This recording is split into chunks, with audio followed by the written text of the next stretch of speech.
యేసుక్రీస్తు ప్రభువారి యొక్క మనస్సు ఎలాంటి మనస్సు అంటే ఆయన నీతిపరుడు.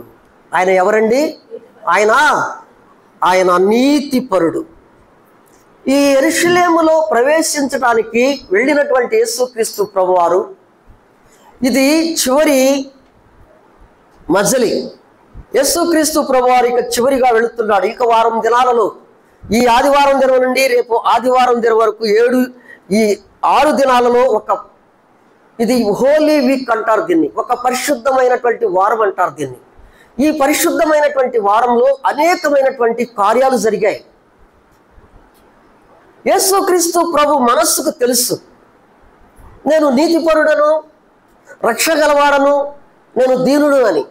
యేసుక్రీస్తు ప్రభు వారికి ఇంకొకటి ఉంది, ఎవరికి తెలియని విషయం ఏంటంటే, రేపు నేను రాజుగా వెళుతున్నటువంటి నేను రేపు వారంలో నేను పస్కా బలి పశువుగా ఆ యెరూషలేము వీధులలోనే నేను వేడవబడుతున్నానని యేసుక్రీస్తు ప్రభు వారికి తెలుసు. యేసుక్రీస్తు ప్రభు వారికి తెలుసు ఆ విషయం. పస్కా పండుగకు 6 దినముల ముందుగానే బేతానియాకి వచ్చి కూర్చున్నాడు యేసుక్రీస్తు ప్రభువారు. యేసుక్రీస్తు అక్కడ పెద్ద విందు చేశారు. యేసుక్రీస్తు ప్రభువారికి చనిపోయి బ్రతికినటువంటి లాజరు, మరియా, మార్తల గృహములకు వచ్చారు. వారు యేసుక్రీస్తు ప్రభువారికి గొప్ప విందు చేశారు. యేసుక్రీస్తు ప్రభువుకు తెలుసు, నేను రేపటి దినమున అదే యెరూషలేము వీధులలో నేను వేడవబడతాను. యెరూషలేము గౌని వేలుపుట నేను సిలువ వేయబడతాను. ఎవరైతే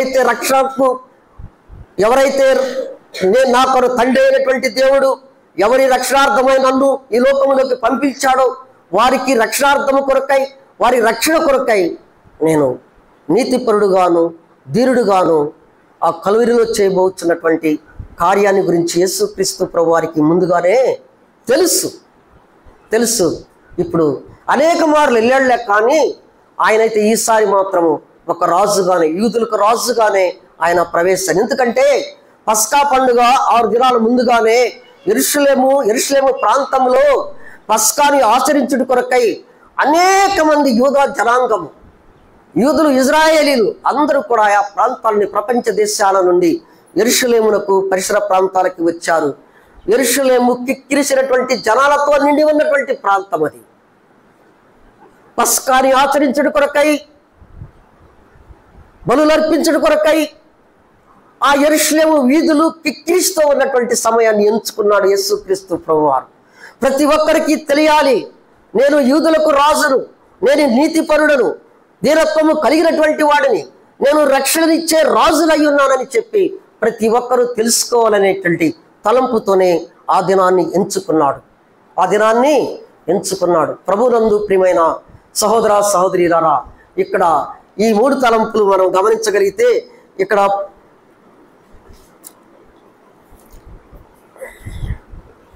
గమనించండి, ఇక్కడ గాడిదను ఎక్కితే ఆయన ఏమైతే సమాధానముకు వస్తున్నాడని అర్థము.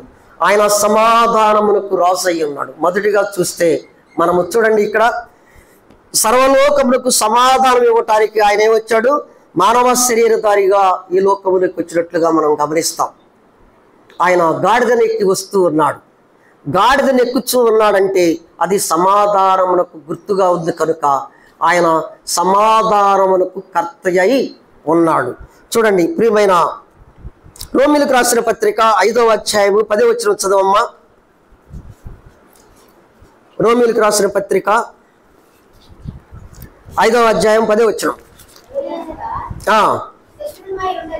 శత్రువులై ఉండగా ఆయన కుమారుని మరణము ద్వారా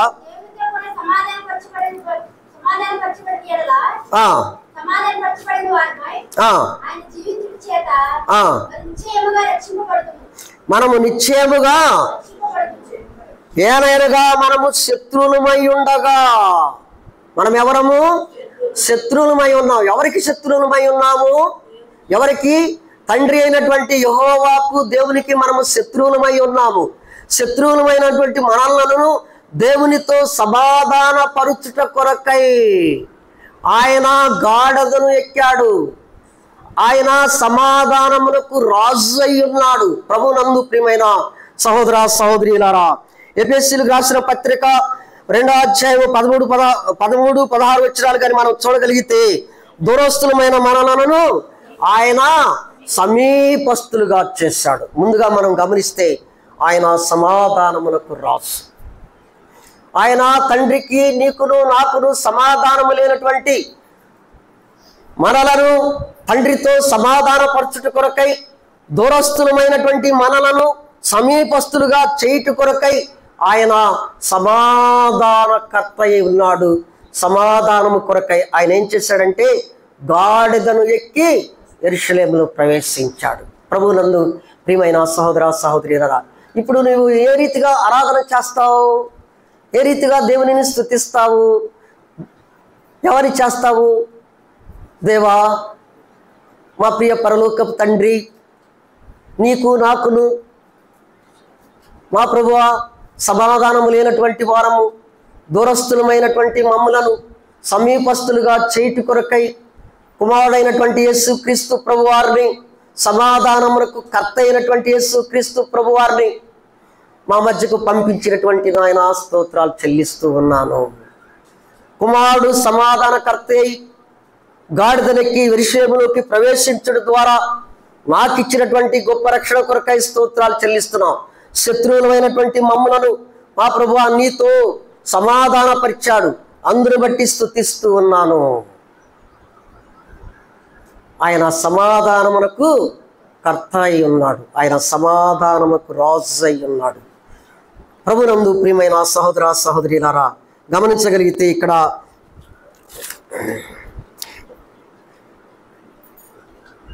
జకర్యా 9:9 చదివితే ఆయన మొదటగా ఏంటి? ఆయన నీతిపరుడు. ఎవరు ఆయన? నీతిపరుడు. ఆయన భారావాహిపకు గాడిదనెక్కి యెరూషలేములోకి ప్రవేశిస్తున్నటువంటి ఆ రాజు ఆయన నీతిపరుడు. మనం ఎవరమండి? మనం ఎవరము? అనీతిమంతులము, నీతిహీనులమైనటువంటి మనలను ఆయన ఏం చేశాడు చూడండి. కొరింథీ పత్రిక, 1 కొరింథీ పత్రిక 1వ అధ్యాయం 31వ వచనం చదువమ్మా. అతిశయించువాడు ప్రభువునందే అతిశయించవలెను, రాయబడినది నెరవేరునట్లు దేవుని మూలముగా ఆయన మనకు జ్ఞానమును, నీతియు పరిశుద్ధతయు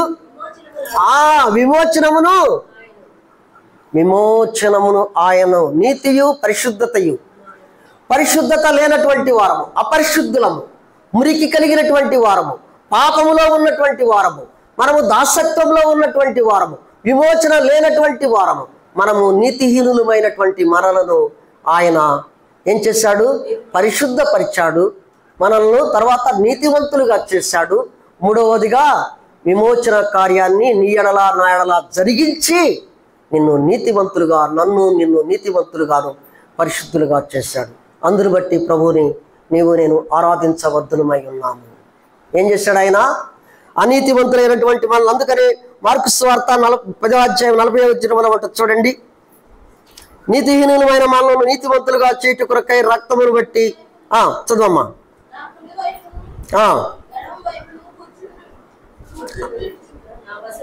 అమ్మా మీరు చదవండి అమ్మా, చదవండి.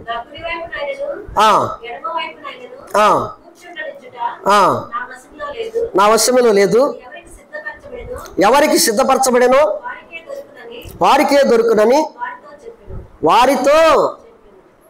ప్రభునందు ప్రియమైన సహోదర సహోదరులారా, ఇక్కడ విమోచన ఆయన ప్రక్క, కుడి ప్రక్క అయినను ఎడమ ప్రక్క అయినను కూర్చుండు.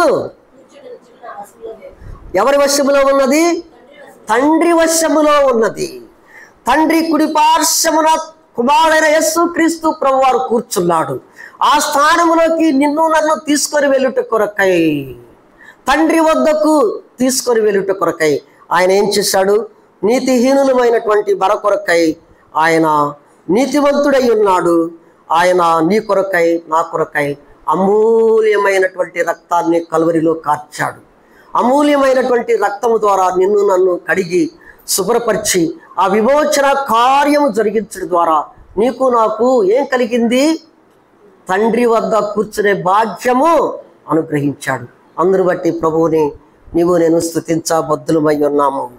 ప్రభునందు ప్రియమైన సహోదర సహోదరులారా, మొదటిగా చూస్తే అసమాధానముతో ఉన్నటువంటి మనలను సమాధానపరిచినటువంటి సమాధానకర్త అయినటువంటి రాజును బట్టి నీవు నేను స్తుతించాలి. రెండవది ఆయన నీతికి రాజు. ఆయన నీతిహీనులమైనటువంటి మనలను, అపరిశుద్ధులమైనటువంటి మనలను, విమోచన లేనటువంటి మనలను తన అమూల్యమైనటువంటి రక్తము ద్వారా నిన్ను నన్ను విమోచించాడు. విమోచించడం మాత్రమే కాదు, కానీ పరిశుద్ధుల యొక్క పరిశుద్ధ సంఘ సహవాసములకు చేర్చాడు. అంత మాత్రమే కాదు, నీతివంతులుగా నిన్ను నన్ను చేశాడు. అంత మాత్రమే కాదు, తండ్రి కుడి పార్శ్వమున కూర్చునే భాగ్యము ఇచ్చాడు. అందును బట్టి దేవునిని స్తుతించి ఘనపరిచి ఆరాధించబద్ధులమై ఉన్నాము. ఆయన సమాధానముకు రాజు, ఆయన నీతిపరుడైనటువంటి రాజు. ఆయన యెరూషలేములో ప్రవేశిస్తూ ఉన్నాడు. ప్రభునందు ప్రియమైన సహోదర సహోదరులారా, ఆయన మూడవదిగా చూస్తే ఆయన ఎవరు? రక్షణ గలవాడు. ఎవరైనా రక్షణ గలవాడు. కీర్తన 27:1 చదువమ్మా.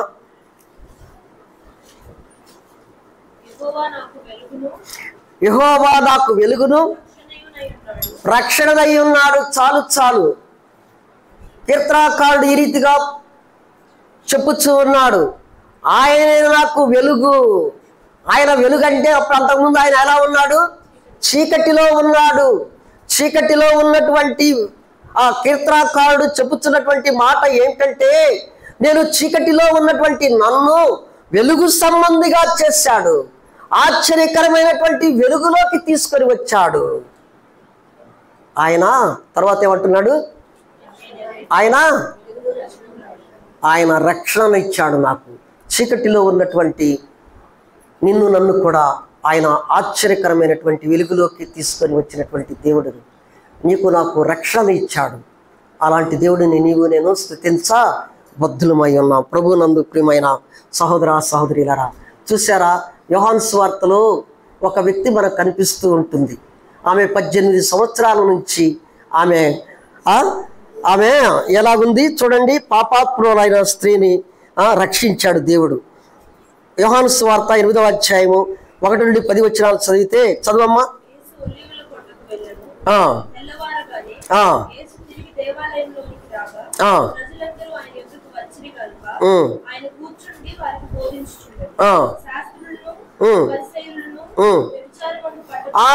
వ్యభిచారమందు పట్టబడినటువంటి స్త్రీని తీసుకొని వచ్చి నిలబెట్టారు. మీలో పాపము చేయని వాడు ముందుగా రాయి విసరడ్డి అని చెప్పాడు. ఎవరు విసరలా, ఎవరు కూడా విసరలా. అందరూ కూడా రాళ్ళు చేతిలో ఉన్నటువంటి రాళ్లను విడిచిపెట్టి ఎవరి అంతటిగా వాళ్ళు వెళ్ళిపోయారు. యేసుక్రీస్తు ప్రభు వారు ఏదో రాస్తున్నాడు. రాసి తల ఎత్తి, అమ్మా వారు ఏరి?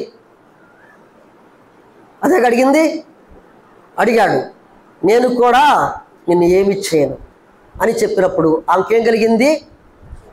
పాపాత్మురాలు, ధర్మశాస్త్రం ప్రకారము పాపము చేసినటువంటి ఎవరినైనాను రాళ్లతో కొట్టి చంపవలెనని మోషే ధర్మశాస్త్రం ద్వారా దేవుడిచ్చినటువంటి మోషే ద్వారా అనుగ్రహించబడినటువంటి ధర్మశాస్త్రంలో రాయబడి ఉన్నది.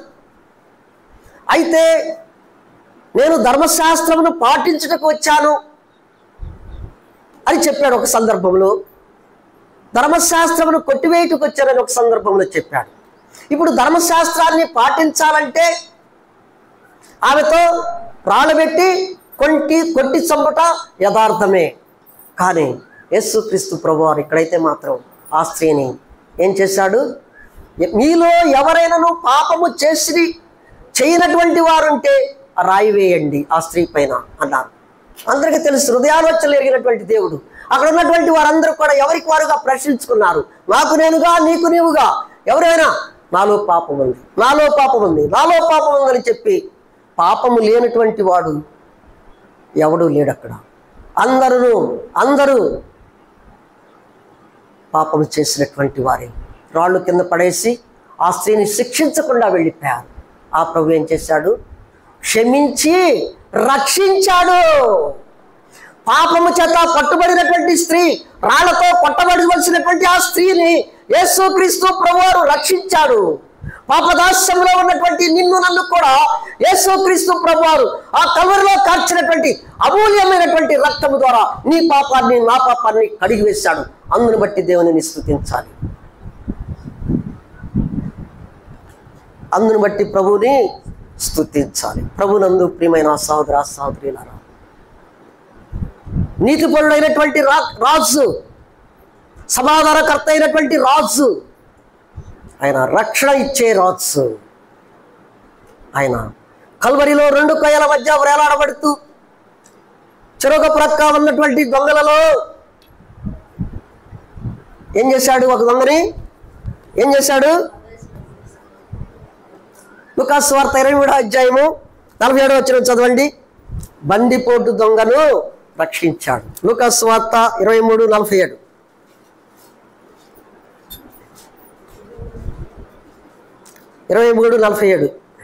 లూకాసు వార్త.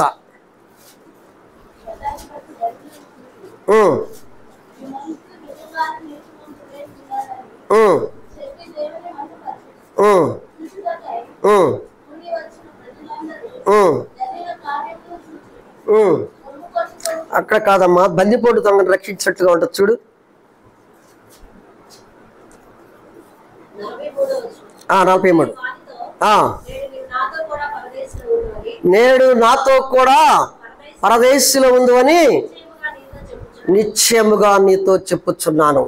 ఆ కల్వరిలో 2 కొయ్యల మధ్య వేలాడబడుచున్నటువంటి ఆ ఇద్దరిలో ఒకడు ఏం చేశాడు? ప్రభు పరదేశంలోకి తనతో కూడా తీసుకొని వెళ్ళాడు. సంఘాలను హింసిస్తున్నటువంటి సౌలును మిట్ట మధ్యాహ్న కాల సమయములో దమస్కు రోడ్డులో తన ప్రకాశమానమైనటువంటి వెలుగుతో సంధించాడు. ఎవరిని? సౌలును సంధించాడు. సౌలును రక్షించాడు.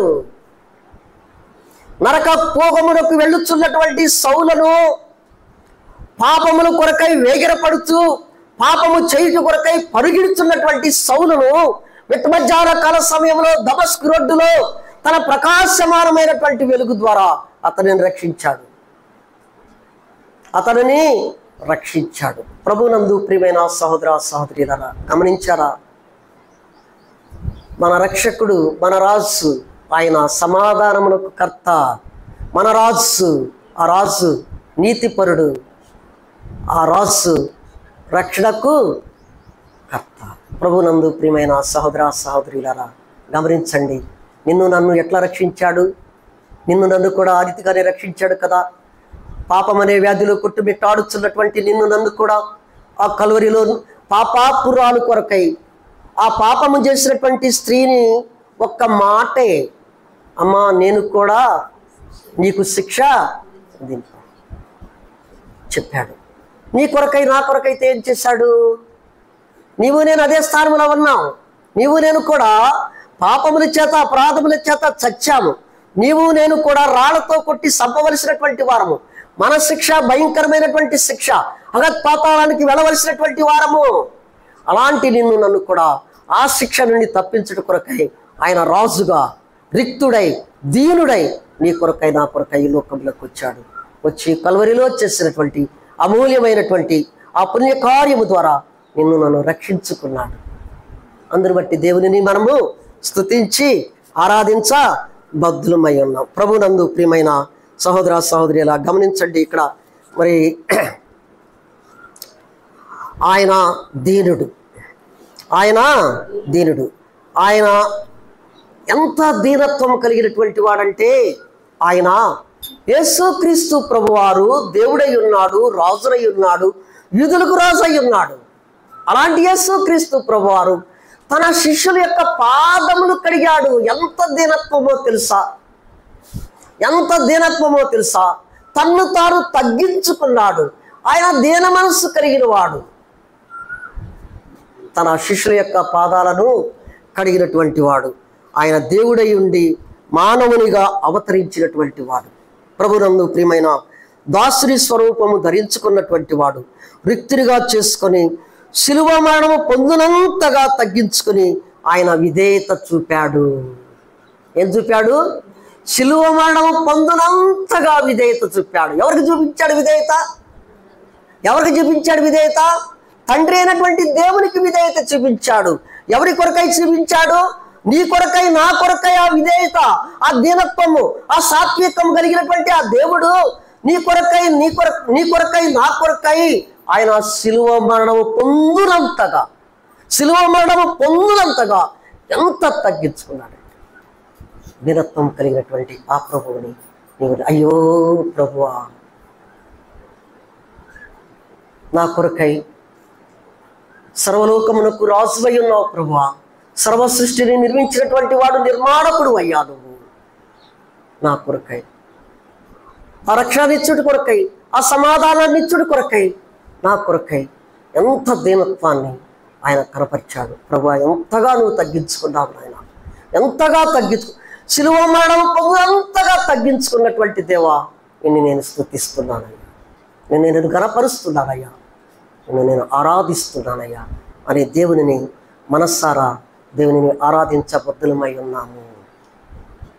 జకర్యా ప్రవక్త అదే చెప్పాడనమాట. ఆ లోకరక్షకుడు యోధా గోత్రములో నుండి రాబోచున్నటువంటి యేసుక్రీస్తు ప్రభువారు ఆ జ్ఞానులు ఏమంటారు? యూదుల రాజుగా పుట్టినవాడు ఎక్కడా అని అడిగారు. ఆయన పుట్టగానే రాజుని గ్రహించింది లోకం, జ్ఞానులు గ్రహించారు. కానీ అక్కడున్నటువంటి ఆ యోధా జనాంగమే గ్రహించలేకపోయారు. అయితే ప్రవక్త అయినటువంటి జకర్యా ద్వారా ఆ రాజు ఎలాంటి రాజు ముందుగానే తెలియపరిచాడు. ఆయన సమాధానమునకు అధిపతి, ఆయన రాజు, ఆయన నీతి కలిగినటువంటి వాడు, ఆయన రక్షణ కలిగినటువంటి వాడు, ఆయన దీన మనస్సు కలిగినటువంటి వాడు. అట్టి రాజును ఈ మధ్యాహ్న కాల సమయంలో మనస్సారా ప్రభువా, నా కొరకై, నాకు రక్షణ ఇచ్చుట కొరకై నీవు ఈ లోకములోకి వచ్చి దీన మనస్సు కలిగి నా కొరకై ఆ శిలువ మరణము పొందినంతగా నీవు తగ్గించుకున్నటువంటి దేవా స్తోత్రాలు. నాకు రక్షణ ఇచ్చుట కొరకై పాపాత్మురాలైనటువంటి ఆమెను ఏ రీతిగా క్షమించావు, నా కొరకైతే మాట మాత్రం ద్వారానే క్షమించావు ప్రభువా. నన్నైతే ఆ కల్వరిలో నా కొరకై, ఆ కల్వరిలో నీవు నా రక్షణ కొరకై, నా పరిశుద్ధత కొరకై, నా నీతి కొరకై ఆ కల్వరిలో చేసినటువంటి అమూల్యమైనటువంటి కార్యాన్ని బట్టి నేను స్తుతిస్తున్నానయ్యా. దేవుని మనస్సారా స్తుతించి ఆరాధించబద్దులమై ఉన్నాం. దేవుడి వాక్యం ఆశీర్వదించుగాక. మన అందరం లేచి నిలబడి చిన్న పాట పాడుకుందాం. అందరం లేచి నిలబడండి.